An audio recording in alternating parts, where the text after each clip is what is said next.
My guidance counselor scheduled my arranged marriage. The groom waiting in her office was 43. Miss Vivian Kovatch called me out of calculus on a Friday morning with a hall pass that said family matter, urgent. I grabbed my backpack and followed the student aide to the guidance office, assuming this was about my college applications or maybe my mother's missed parent-teacher conferences. Miss Kovatch had been my counselor since freshman year, helping me navigate honors classes and scholarship applications. She knew I wanted to study engineering at State. She'd written recommendation letters. When I walked into her office and saw the man sitting in the chair across from her desk, my stomach dropped before my brain could process why. He was Middle Eastern, expensively dressed in a tailored suit, his hair graying at the temples. He stood when I entered and smiled with too many teeth. Miss Kovatch gestured to the empty chair next to him. "Layla, please sit. We have something important to discuss regarding your future." Her tone was formal, almost ceremonial, nothing like our usual college planning sessions. I sat because that's what you do when an authority figure tells you to, but every instinct screamed that something was wrong. The man extended his hand to me. "Layla, I'm Omar Rashid. Your mother has told me wonderful things about you. You're even more beautiful than the photographs suggested." I didn't take his hand. I looked at Miss Kovatch. "What is this about? I have a calculus test next period." She opened a folder on her desk and pulled out documents I couldn't read from my angle. "Layla, your mother came to me 3 weeks ago concerned about your future. She's struggling financially after your father's passing, and she's worried about being able to support you through college. Mr. Rashid is a successful businessman in our community who's looking for a wife from a good family. He's offering a marriage arrangement that would benefit everyone involved." The words didn't make sense. Marriage, arrangement. I was 17 years old. I had college applications pending. I had a boyfriend who took me to homecoming. "I don't understand. My mom knows I'm going to college. I have scholarships pending. What are you talking about?" Omar leaned forward, his voice smooth and practiced. "Layla, your mother is overwhelmed by debt from your father's medical bills and funeral expenses. She's about to lose the house. I'm offering to pay off all her debts, plus provide her with a comfortable monthly stipend. In exchange, you and I will marry and you'll come live with me. You can continue your education if you wish, take online classes, you'll have everything you need." His hand moved to my knee and I jerked away, standing up so fast my chair scraped loudly against the floor. "I'm not marrying anyone. I'm 17. This is insane." Miss Kovatch's expression was patient, condescending. "Layla, sit down. In your culture, arranged marriages are completely normal. Your mother has legal authority to make this decision on your behalf until you turn 18, and she's already signed the preliminary contracts." She slid papers across the desk showing my mother's signature on documents written partially in Arabic, partially in English. The contracts detailed a mahr payment of $75,000, with $40,000 paid to my mother immediately upon signing, and the remaining $35,000 paid after the wedding ceremony. There were clauses about my duties as a wife, restrictions on my movements and education, provisions about children. I read fast, my hands shaking, trying to process legal language that treated me as property being transferred from one owner to another. "This can't be legal. You can't sell people in America. This is trafficking." Omar's voice turned cold. "It's not selling. It's a traditional marriage contract recognized in many countries and by religious authorities here. Your mother consulted with your imam and he approved the match. Everything is culturally appropriate and legally structured through proper channels." Miss Kovatch pulled out another document. "Your mother also signed this guardian consent form allowing you to marry before 18. It's completely legal in this state with parental permission. The wedding is scheduled for 3 weeks from now, after your 18th birthday to avoid any complications." 3 weeks. My birthday was in 19 days. They'd planned this around my legal status, waiting until I was just barely old enough to make it harder to fight. "Where is my mother? I need to talk to her right now." Miss Kovatch shook her head. "She asked that we handle this meeting without her present because she knew you'd be emotional. She's doing what's best for both of you. Without Mr. Rashid's financial support, you'll both be homeless within the month. The bank is foreclosing. This is your family's only option." I pulled out my phone to call my mom, but Omar stood and took it from my hand before I could dial. "You'll have it back after we finish our discussion. Please sit down and listen to the complete proposal before making any rash decisions." He was physically blocking the door now, his body language shifting from businessman to something more threatening. Miss Kovatch remained behind her desk, watching with an expression I couldn't read. "Layla, many girls in your community would be grateful for this opportunity. Mr. Rashid is wealthy, respected, and willing to support your entire family. This is a good match." "I'm not from a community that forces teenage girls to marry middle-aged men. My parents came to America so I could have choices. This isn't a good match. This is coercion." Omar's jaw tightened. Your mother has already accepted the first payment. The money is in her account. If you refuse to honor the contract, she'll be required to return funds she's already spent on overdue mortgage payments and bills. She'll face legal action for breach of contract. Is that what you want? The trap was clear. My mother had taken money she desperately needed, probably believing she was saving our family, not understanding or perhaps not caring that she was selling me. Or maybe Miss Kovatch had pressured her the same way she was pressuring me now, using our financial desperation as leverage. I looked at Miss Kovatch with new understanding. How much are you getting paid for this? What's your cut? Her expression flickered with annoyance before smoothing back to professional neutrality. I'm facilitating a cultural service for families in need. Mr. Rashid compensates me for my coordination efforts. It's no different than a matchmaker receiving a fee. It's trafficking. You're trafficking students through the school system. I moved toward the door, but Omar grabbed my arm, his fingers digging in painfully. You're not leaving until we reach an understanding. You're going to go home, talk to your mother, and accept reality. The wedding will proceed as planned. You can make this easy or difficult, but the outcome is the same. I tried to pull away, but his grip was iron. Miss Kovatch finally stood, walking around her desk. Mr. Rashid, please release her. Layla, violence won't be necessary if you're reasonable. Think about your mother's situation. Think about your younger brothers who need stability. This is bigger than your individual preferences. This is about family responsibility. She was right about my brothers. Kareem was 14 and Yusuf was 11. If we lost the house, they'd be homeless too. But I couldn't let that justify selling myself to a man old enough to be my father. I need to talk to my mother in person, without either of you present. Then I'll consider my options. Omar released my arm and pulled a business card from his wallet. You have 48 hours to accept the terms. After that, I'll pursue other opportunities and your mother will be required to return the advance payment plus penalties for wasting my time. The penalties are specified in the contract. $20,000. $20,000 we definitely didn't have. He'd structured this so that my mother accepting any money at all became a trap neither of us could escape. Ms. Kovatch handed me a folder with copies of all the contracts. Take these home, review them with your mother. You'll see this is the best path forward for everyone. Monday morning, come back here and we'll finalize the arrangements. She opened the office door and I walked out on shaking legs, the folder clutched against my chest. Students moved through hallways between classes, laughing and complaining about homework, living normal lives while mine had just imploded. I went to the bathroom and locked myself in a stall, pulling out the contracts to read them more carefully. The MAR payment structure was detailed across multiple pages. $40,000 to my mother immediately, $35,000 after the wedding. But there were additional provisions I'd missed in my first panicked reading. Omar would receive full conjugal rights immediately after the religious ceremony. I would be prohibited from working outside the home without his written permission. I would surrender my passport and identification documents to him for safekeeping. Any children born would be under his sole custody in the event of divorce. The contract specified that I would convert fully to his practice of Islam, attend mosque with his family, and dress according to his specifications. I wasn't even Muslim. My father had been culturally Muslim but non-practicing. My mother converted when she married him, but we never went to mosque. This contract was turning me into property with no autonomy, no rights, no escape. I photographed every page with my phone, hands trembling so badly some shots came out blurry. Then I called my mother. She answered on the fourth ring, her voice cautious. Layla, Habibti, Miss Kovatch said you might call. I tried to keep my voice steady. Mom, did you sign papers agreeing to marry me to a 43-year-old man I've never met? Silence on the other end. Then she started crying. Layla, I didn't know what else to do. The bank is foreclosing next week. I owe $90,000 between the mortgage and your father's medical bills. Mr. Rashid offered to solve everything. He seems like a good man, religious, successful. He'll take care of you. Her words came out in Arabic and English mixed together, the way she talked when she was emotional. He'll take care of me by forcing me to quit school and have his babies? Mom, this is illegal. You can't sell your daughter. She switched fully to Arabic, her voice getting defensive. It's not selling. It's a proper Islamic marriage contract. The imam approved it. In our culture, parents arrange marriages. This is normal. But it wasn't normal, and she knew it. Normal arranged marriages involved families introducing adult children to potential spouses, with both parties having input and choice. This was a business transaction disguised as cultural tradition, exploiting her financial desperation and her partial connection to a culture she'd only joined through marriage.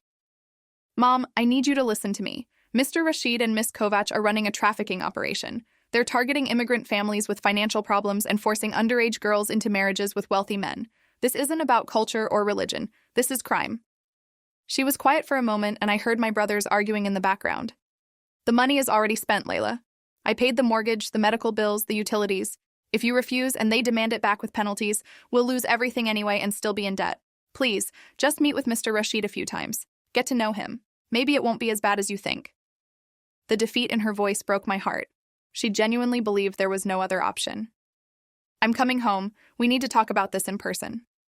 I hung up and walked out of school without signing out, not caring about the consequences. At home, my mother sat at the kitchen table with bills spread around her, evidence of the financial catastrophe she'd been managing alone since my father died 8 months ago. Yusuf was at the table doing homework. Kareem was in his room with music playing loudly. Mom looked at me with exhausted eyes. Miss Kovatch called. She said you left school. Layla, you can't make trouble. Mr. Rashid can withdraw his offer. I sat across from her and pulled out my phone, showing her the contract photographs. Read these carefully. Read what you're agreeing to. He gets complete control over me. I have no rights. This isn't marriage. This is ownership. She scanned the provisions, her face troubled but not surprised. These are traditional terms. When I married your father, his family expected similar things. It's different here in America, but for the first generation, these are normal expectations. Yusuf looked up from his homework, confused. What are you talking about? Why is Layla getting married? Mom snapped at him in Arabic to focus on his schoolwork. I lowered my voice. Mom, when did Miss Kovatch first contact you about this? She wiped her eyes, thinking. 6 weeks ago. She called saying she knew I was struggling financially and she had resources to help through the school's community assistance program. She came to the house, saw the foreclosure notices, the medical bills. She was very sympathetic. Said she knew a successful businessman looking for a bride from a good Muslim family. She made it sound respectable, beneficial. Said he'd done this before with other families and everyone was happy. Other families. Other girls. This wasn't Omar's first arranged marriage through Miss Kovatch's coordination. Did she mention names? Any other families she helped? Mom shook her head. No, but she showed me letters of recommendation from community leaders. The imam at the mosque on Greenfield confirmed Mr. Rashid as a respected member who's made charitable donations. Everything seemed legitimate. I felt sick imagining how many girls had been trafficked through this system, how many families had been exploited through their financial desperation and cultural vulnerability. We need to report this to police. This is illegal regardless of what the imam says or what the contracts claim. You can't sell children in America. Mom's expression shifted to fear. If we report it and the police don't do anything, Mr. Rashid will demand his money back immediately. We'll be worse off than before. Layla, please just cooperate. 1 year. Give it 1 year, and if you're truly miserable, we'll find a way to get you divorced. 1 year of being raped by a man 3 times my age. 1 year of being imprisoned in his house under his control, possibly pregnant with his child. 1 year would destroy me. No, I'm not doing this. There has to be another way. Kareem came downstairs, heading for the kitchen, and overheard the last part of our conversation. Not doing what? He looked between us, sensing tension. Mom waved him off, but I stopped her.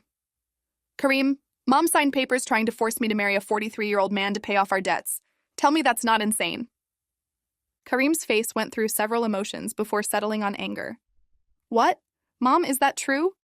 She started crying again. We're about to lose the house. I didn't have any options. Mr. Rashid is offering to solve everything. Kareem turned to me.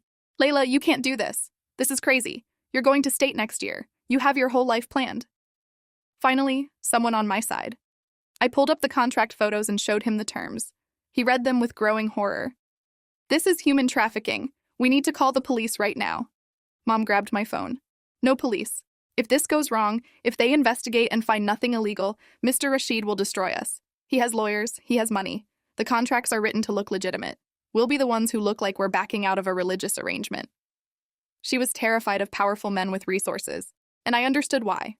We were an immigrant family with limited English, limited understanding of American legal systems, and massive debt making us vulnerable to exploitation.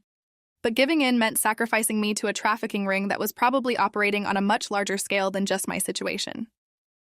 I thought about Miss Kovatch mentioning other families. How many students had she processed through her guidance office? How many girls sat in that chair being told their arranged marriage was culturally appropriate and financially necessary? I'm going to my room to think. Don't make any calls to Miss Kovatch or Mr. Rashid until we figure this out. Upstairs, I locked my door and did what I should have done immediately. I Googled Omar Rashid's name plus marriage. The first results were business profiles, real estate holdings, charitable donations. But 3 pages in, I found a news article from 2 years ago. Local businessman accused in underage marriage dispute. The article detailed a legal battle where Omar had married a 16-year-old girl named Amina Hamdi through a religious ceremony. Her older brother tried to report it as statutory rape, but the case got dismissed when the family suddenly refused to cooperate, and the girl insisted the marriage was consensual. I saved the article and kept searching. Found another case from 4 years ago. A girl named Rania Faraj, who'd married Omar at 17, divorced him at 19, and then disappeared from all social media and public records. I searched for Rania specifically and found a brief obituary from 18 months ago. Died at age 21, no cause of death listed. My hands started shaking. This man had a pattern. He married very young girls through religious ceremonies that skirted legal age requirements, kept them for a few years, then they either stayed silent or disappeared. I searched for Miss Vivian Kovatch next, adding school guidance counselor to the search terms. Found her listed at 3 different high schools over the past 8 years, always in districts with large immigrant populations. No explanations for why she moved schools so frequently. Guidance counselors who were good at their jobs usually stayed in one place, unless she was running from exposure. I screenshotted everything and sent it to Kareem's phone. Then I called the one person I thought might actually listen to a 17-year-old girl reporting trafficking. My American government teacher, Mr. Dennis Wolfe, had spent 20 years as a federal prosecutor before he got tired of the system and started teaching. He talked about civil rights and constitutional protections with the passion of someone who'd fought real legal battles. He gave us his cell number on the first day of school and said if we ever saw injustice happening, he wanted to know. I'd thought it was just teacher talk. Now I tested whether he meant it. "Layla, is everything okay?" His voice was concerned when he answered. I told him everything in a rush. The guidance counselor, the arranged marriage contract, the money paid to my mother, the research I'd found about Omar's previous marriages, the way the system was structured to look legal while being fundamentally coercive. He was quiet for a long moment after I finished. "Send me everything you have. Photos of the contracts, screenshots of your research, Miss Kovatch's contact information. Do it right now while we're on the phone." I sent the files while he waited. "Layla, this is absolutely trafficking. The fact that they're using religious marriage contracts and cultural expectations doesn't make it legal. You're 17. Even with parental consent, these contract terms constitute exploitation. The financial coercion of your mother creates duress that invalidates any consent she gave. I'm calling a friend at the FBI who handles human trafficking cases. Don't sign anything. Don't go to any meetings with Miss Kovatch or Omar. Stay home and I'll call you back within an hour." He hung up and I sat on my bed feeling the first hope I'd had since this nightmare started. The FBI. Real federal investigators who could actually do something about this. 40 minutes later, Mr. Wolfe called back. "I spoke with Special Agent Thea Kowalski from the FBI's Human Trafficking Task Force. She wants to meet with you and your mother today. Can you be at the FBI field office downtown at 4 o'clock? I looked at my clock. It was 1:30 now. "Yes, I'll be there. Thank you, Mr. Wolfe." He paused. "Layla, I'm sorry this is happening. You did the right thing asking for help. Getting my mother to agree to go to the FBI was harder than I expected. She was terrified of immigration authorities, even though she was a legal permanent resident, terrified of lawyers and government officials who might judge her for selling her daughter. They'll take you away. They'll put you in foster care and send your brothers to different homes. Layla, we have to keep the family together." I grabbed her shoulders and made her look at me. "Mom, if I marry Omar, we're not keeping the family together. He's taking me away. Those contracts say I can't visit you without his permission. You won't see me. And what happens in a few years when Yusuf and Kareem need college money? Will you sell them too? Will Miss Kovatch come back with another wealthy businessman looking for young boys?" That got through. The idea of her sons being exploited the way I was being exploited made her face change. "They wouldn't. That's different." But she knew it wasn't different. The exploitation of vulnerable children worked the same regardless of gender. "We're going to the FBI. We're telling them everything. They'll protect us from Omar and Miss Kovatch." The FBI field office was in a modern building downtown with security screening at the entrance. Agent Kowalski met us in the lobby, a woman in her 40s wearing a pantsuit and FBI credentials on a lanyard. She led us to a conference room with recording equipment and another agent introduced as Special Agent Liam Fisher. "Mrs. Darwish, Layla, thank you for coming in. I understand you're being coerced into an arranged marriage by your daughter's guidance counselor and a businessman named Omar Rashid. Is that correct?" Agent Kowalski's voice was professional but kind. My mother nodded nervously. I pulled out my phone and showed them the contract photographs, the articles about Omar's previous marriages, everything I'd compiled. Agent Fisher examined the documents carefully. These contracts are clever. They're structured to resemble legitimate Islamic marriage agreements while including provisions that constitute trafficking. The MAR payment system, the restrictions on movement and autonomy, the passport surrender, all trafficking indicators. Agent Kowalski focused on my mother. Mrs. Darwish, can you tell us exactly how Miss Kovatch approached you and what she said? Mom described the initial contact, the home visit, the way Miss Kovatch had positioned the arrangement as charitable assistance rather than trafficking, how she'd insisted everything was legal and culturally appropriate, how the imam at the Greenfield Mosque had supposedly approved the match. We're going to need the $40,000 that was paid to you. It's evidence. Mom's face fell. I already spent most of it on the mortgage and bills. I have maybe $8,000 left in the account. Agent Fisher nodded. That's fine. We can work with that. What we need from you right now is full cooperation. You'll need to maintain contact with Miss Kovatch and Mr. Rashid as if you're proceeding with the arrangement. We're going to wire you for recordings and you're going to get them to discuss the details of the trafficking operation on tape.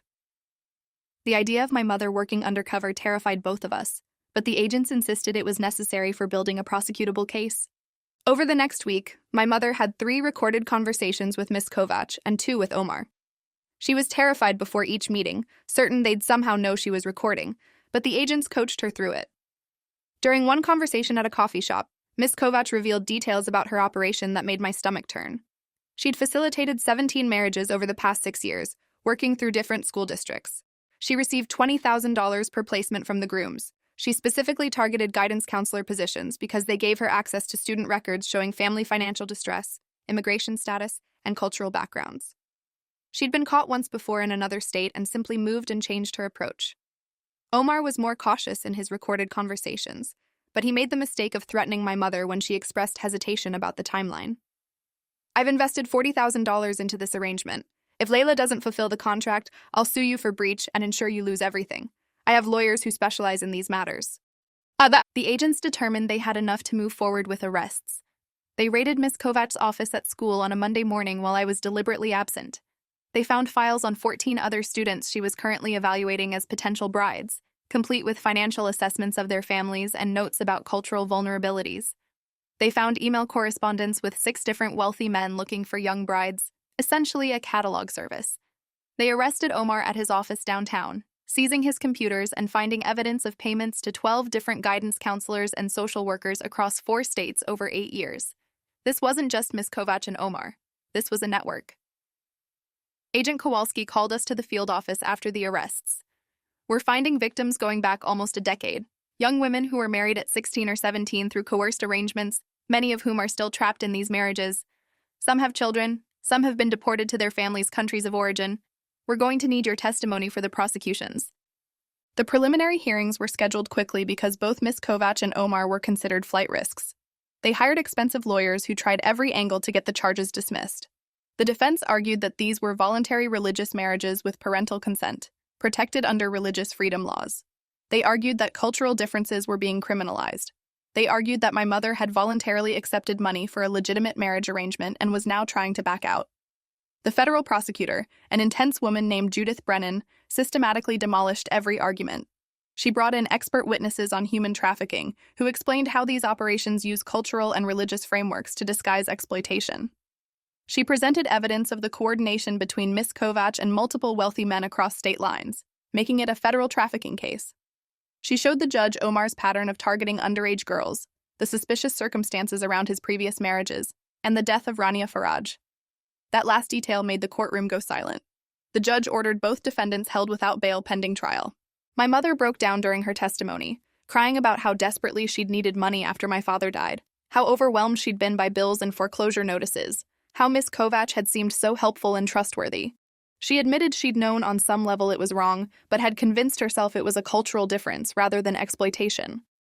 The defense attorney tried to portray her as a willing participant who only turned on Omar when she decided she wanted more money. But Agent Kowalski's testimony about how trafficking operations specifically target vulnerable families through manufactured financial dependence undercut that narrative. Prosecutor Brennan showed the judge evidence that Miss Kovatch had recommended my mother for school payment plan denials and utility assistance rejections, deliberately worsening our family's financial crisis to make the marriage arrangement seem like the only option. She'd created the desperation she then exploited. The manipulation went deeper than any of us had realized. The media coverage was intense and uncomfortable. Local news ran stories about the guidance counselor running a bride trafficking ring through schools. National outlets picked it up as an example of how human trafficking hides in plain sight using cultural and religious cover. My name was protected because I was a minor, but my mother's wasn't. Yusuf and Karim faced questions at school from students who'd seen the news. The mosque on Greenfield issued a statement condemning forced marriages and denying that their imam had approved any such arrangement. They claimed Miss Kovatch had forged a letter using their letterhead. Other families started coming forward with similar stories, though most of the marriages had already been completed years ago. A woman named Farida testified that Miss Kovatch had arranged her marriage when she was 16, 8 years ago, and she'd been trapped in an abusive situation ever since, finally escaping 3 years ago, but too traumatized and ashamed to report what happened. Her testimony was devastating. She was 24 years old, describing years of marital rape, isolation, and control that started when a trusted school counselor told her it was her cultural duty. The trial lasted 3 weeks. The jury heard from 7 victims, including me. I testified about the office meeting, the contracts, the threats about my mother's debt, Omar's hand on my knee, the feeling of being trapped with no adult willing to help except Mr. Wolf. I described finding the articles about Omar's previous marriages and Rania's death. The defense tried to make me seem like a rebellious teenager overreacting to cultural expectations, but Prosecutor Brennan established that I had no prior behavioral problems, excellent grades, clear college plans, and no history of conflict with my mother before the arrangement was proposed. My resistance wasn't rebellion. It was rational rejection of exploitation. When Omar's lawyer asked me on cross-examination if I understood that many successful marriages start as arrangements, I looked directly at Omar and said clearly, "Successful marriages don't start with a 43-year-old man purchasing a 17-year-old girl from her guidance counselor for $75,000. The jury foreman nodded slightly. They deliberated for 6 hours and returned guilty verdicts on all counts. Sentencing happened 2 months later. Miss Vivian Kovatch received 18 years in federal prison for human trafficking, conspiracy, fraud, and exploitation of a minor. The judge's statement was scathing. "You abused a position of trust to systematically traffic vulnerable children through school systems. You weaponized cultural differences and financial desperation to sell young girls to predatory men. Your actions betrayed every principle of education and child protection." Omar Rashid received 22 years for human trafficking, attempted statutory rape, conspiracy, and multiple counts of coercion and exploitation. The evidence of his pattern of marrying underage girls, combined with the suspicious circumstances around Rania's death, convinced the judge he was an ongoing danger. Additional charges were being investigated for Rania's case based on new evidence found in Omar's files. 6 other guidance counselors and social workers across 4 states were indicted in the network. 3 wealthy men who'd arranged marriages through Miss Kovatch's service received sentences ranging from 8 to 15 years. The school district settled a lawsuit with our family for $200,000, acknowledging they'd failed to properly vet or supervise Miss Kovatch, despite red flags in her employment history. That money paid off all our debts and created a college fund for me and my brothers. My mother used her portion to get counseling for the trauma of almost selling her daughter and for help managing finances so we'd never be that vulnerable again. She got a better job and learned to ask for help from legitimate community resources, rather than accepting assistance from people who might exploit her. I testified before the state legislature about how schools need better oversight of counselors and mandatory reporting requirements when staff learn about arranged marriages involving minors. The law that passed was nicknamed Layla's Law, which felt surreal and meaningful at the same time. I graduated high school with honors and got a full scholarship to state for engineering. On move-in day, my mother hugged me crying, apologizing again for what almost happened. I told her we survived and we stopped a trafficking network that had hurt so many others.